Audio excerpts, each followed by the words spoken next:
Assalamualaikum class. This is Naveed Ahmad Sumro.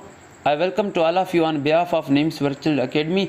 अॼु असां ग़ज़वाए ख़ैबर खे एग्ज़ाम पॉइंट ऑफ व्यू जे हवाले सां तफ़सील सां पढ़ंदासीं। सभ खां पहिरियां इहो ॼाणींदासीं त ग़ज़वाए ख़ैबर खे ख़ैबर जे नाले सां छो सॾियो वञे थो।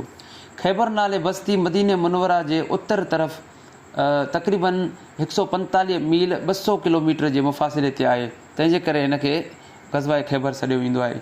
सो ख़ैबर नाले बस्ती आहे।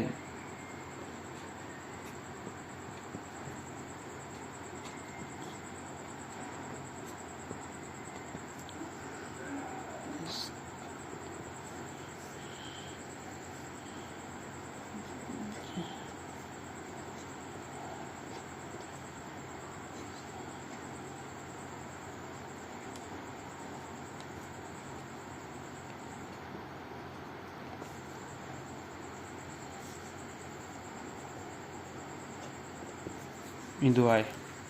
अच्छा, उनखां पोइ सवाल इहो आहे त ग़ज़वाए ख़ैबर कॾहिं लॻी। ग़ज़वाए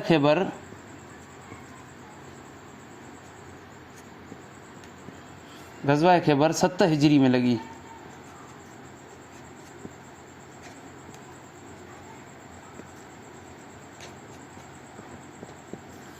अच्छा, थोरो मां हिन जो तफ़सील ॿुधाईंदो वञा त ग़ज़वाए ख़ैबर जा सबब कहिड़ा हुआ।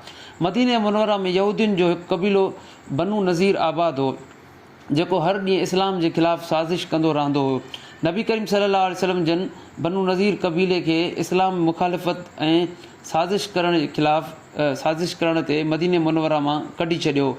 उन क़बीले ख़ैबर में पनाह वरिती ऐं उनखे पंहिंजो मर्कज़ बणायो। ख़ैबर जे वेझो हिकु ॿियो क़बीलो आबाद हुयो, बनू ग़ुतफ़ान नाले उहो क़बीलो हुयो।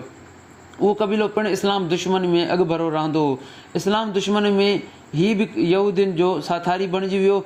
उहे ॿई क़बीला इस्लाम दुश्मनी ते मुतहद थी इस्लाम जे ख़िलाफ़ु साज़िशनि में मसरूफ़ थी विया। उन्हनि वटि मज़बूत क़िला, बेशुमार जंगी सामान, घणे मिक़दार में खाधे पीते जा ज़ख़ीरा। नबी करीम सल्लल्लाहु अलैहि वसल्लम खे जॾहिं उन यहूदियुनि जे नापाक इरादनि जी ख़बर पइजी वई त पाण सॻोरनि सल्लल्लाहु अलैहि वसल्लम जन मशहूरु असाबी हज़रत अब्दुल्ला बिन रवाहा खे ॻुझे नमूने तहक़ीक़ करण लाइ मोकिलियो ऐं हज़रत अब्दुल्ला बिन रवाहा उन साज़िश जी तहक़ीक़ कई। जॾहिं हज़ूर सल्लल्लाहु अलैहि वसल्लम जन खे उन साज़िश जी पक थी वई त उन्हनि जे साज़िश जे ख़ात्मे जे लाइ नबी करीम सल्लल्लाहु अलैहि वसल्लम जन पको पह कयो ऐं मुहर्रम सन 7 हिजरी जे कुझु ॾींहंनि खां पोइ पाण सॻोरा सल्लल्लाहु अलैहि वसल्लम ख़ैबर वारनि लाइ जहाद जो ऐलान फरमायो। उहो पिणु फरमायो त जेके साहबी सुलह हुदैबिया में मूंसां गॾु हुआ उहे हिन जहाद में शरीक थियनि। उन करे मुहर्रम 7 हिजरी में पाण करीम सल्लल्लाहु अलैहि वसल्लम जन ग़ज़वाए ख़ैबर लाइ रवाना थिया। पाण करीम सल्लल्लाहु अलैहि वसल्लम जन सां 1200 प्यादल 200 सवारनि जा दस्ता गॾु हुआ।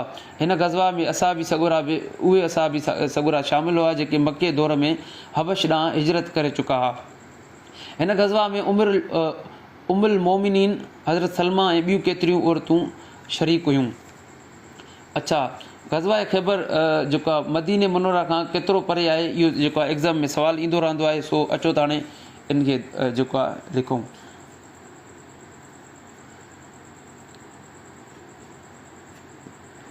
ख़ैबर बस्ती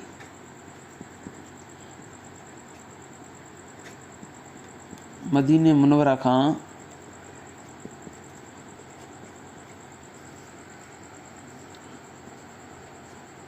उत्तर में 145 मील यानी 200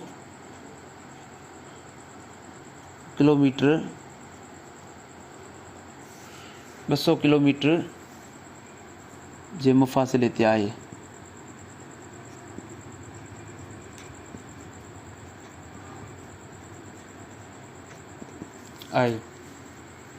अच्छा, उनखां पोइ हज़ूर करीम सल्लल्लाहु अलैहि वसल्लम जन यहूदियुनि जे कहिड़े क़बीले खे मदीने मुनव्वरा मां निकाली ॾिनी, इहो बि अक्सर सुवालु ईंदो रहंदो आहे।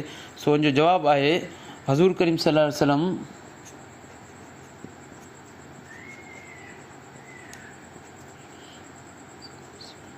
जन यहूदियुनि जे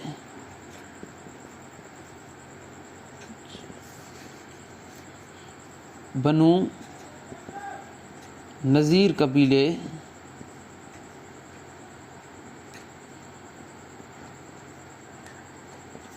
खे मदीने मुनवरा मां निकाली ॾिनी।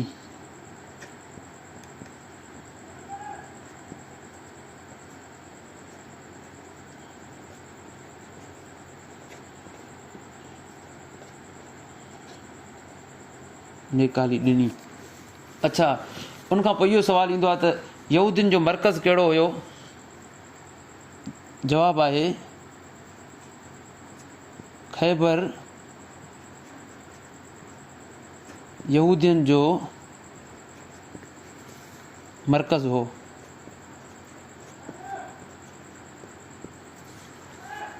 अच्छा, उनखां पोइ इहो बि सुवालु ईंदो आहे त नबी करीम सल्लल्लाहु अलैहि वसल्लम जन इस्लाम जी साज़िश करण जी तस्दीक लाइ कहिड़े असहाबी खे मोकिलियो? सो हिन जो जवाबु आहे पाण करीम सल्लल्लाहु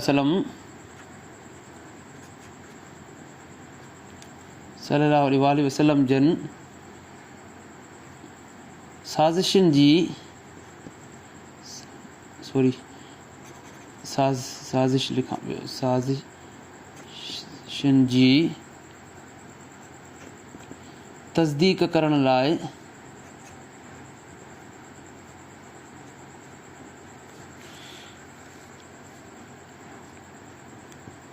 हज़रत अब्दुल्ला बिन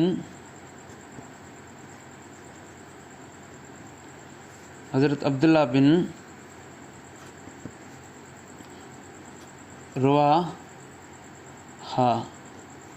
रज़ी अल्लाह खे मोकिलियो।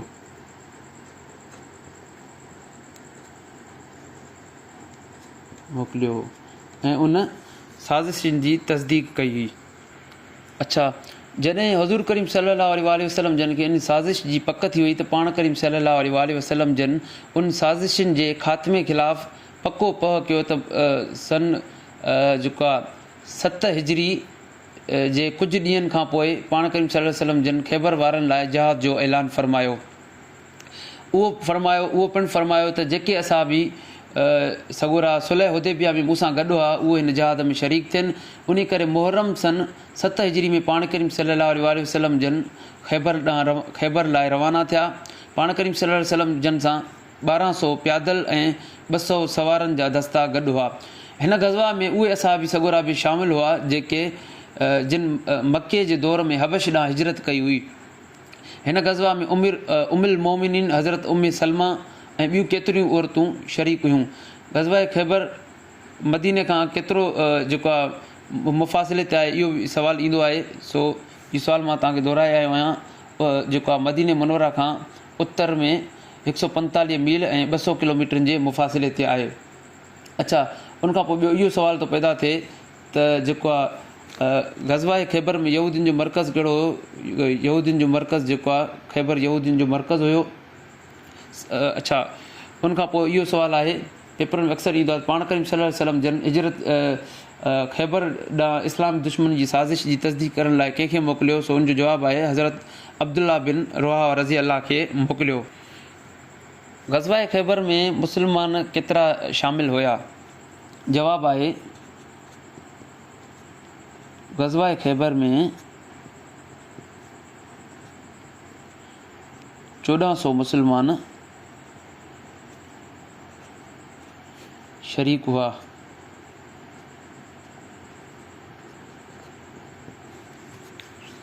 अच्छा, ग़ज़वा ख़ैबर में मुसलमाननि जो अॻुवान केरु हुयो?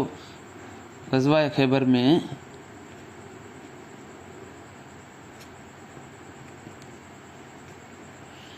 मुसलमाननि जो अॻुवान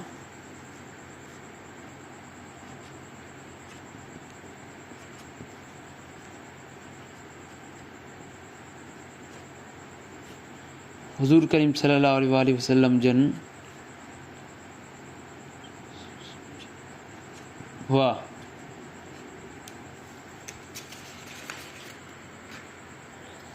ख़ैबर में यहूदियुनि जा टोटल 8 किला हुआ, जिन में 1 किलो नाइम नाले सां हो, जंहिंमें उहे खाधे पीते जो सामान रखंदा हुआ। तंहिं ते मुस्लमाननि हमिलो कयो ऐं उहो क़िलो मुस्लमाननि फ़तह करे वरितो। सो इन जो सुवालु ईंदो आहे त ख़ैबर में मुस्लमाननि पहिरियों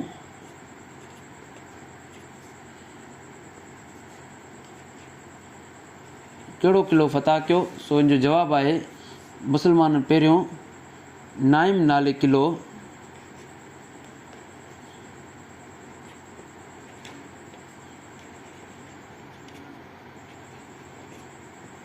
फ़तह कयो।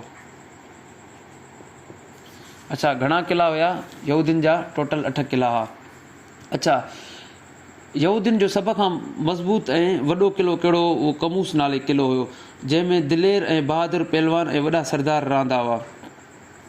मुस्लमाननि केतिरा ई भेरा क़िले ते काह करण जी कोशिशि कई पर कामयाबु न थी सघिया। यहूदियुनि जो मशहूरु पहलवान मरहब बि जेको तमामु घणो मशहूरु आहे, हिन क़िले जी हिफ़ाज़त लाइ मुक़ररु हुयो। हज़रत अली रज़ी अल्लाह पहिरां मरहब खे इस्लाम जी दावत ॾिनी, जंहिंखे मरहब तकबर सां ठुकरायो। पोइ हज़रत अली रज़ी अल्लाह जल्दी मरहब जे मथे ते तलवार हणी क़तल करे छॾियो। सो जेको आहे यहूदियुनि जो वॾे में वॾो क़िलो कहिड़ो हुयो ख़ैबर में? इहो मशहूरु सुवालु जेको आहे वाक़ियो आहे ऐं मशहूरु जेको आहे एग्ज़ाम में इहो सुवालु ईंदो आहे। ख़ैबर में यहूदियुनि जो वॾे में वॾो क़िलो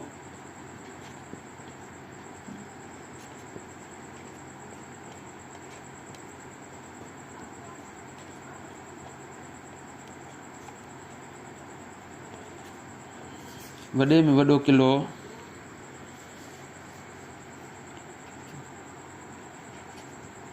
कमूस हो।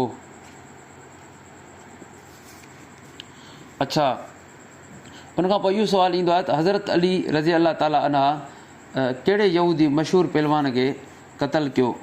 ग़ज़वाए ख़ैबर में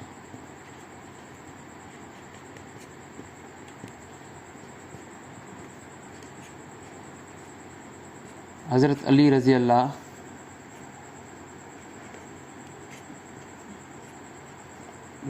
ताला अना जन यहूदियुनि जे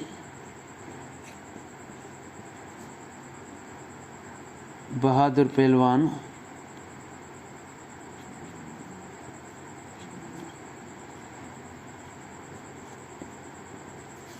मरहब खे क़तल कयो।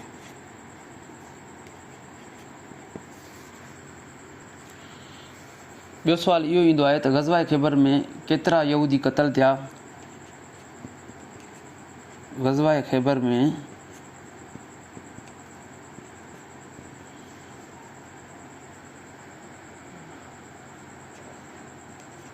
93 यहूदी क़तल थिया ऐं चंद मुस्लमान शहीद थिया, जेके वाज़े तौर कंहिं बि जेको आहे किताब में न मिलिया आहिनि त इन जो तादादु केतिरो हुयो।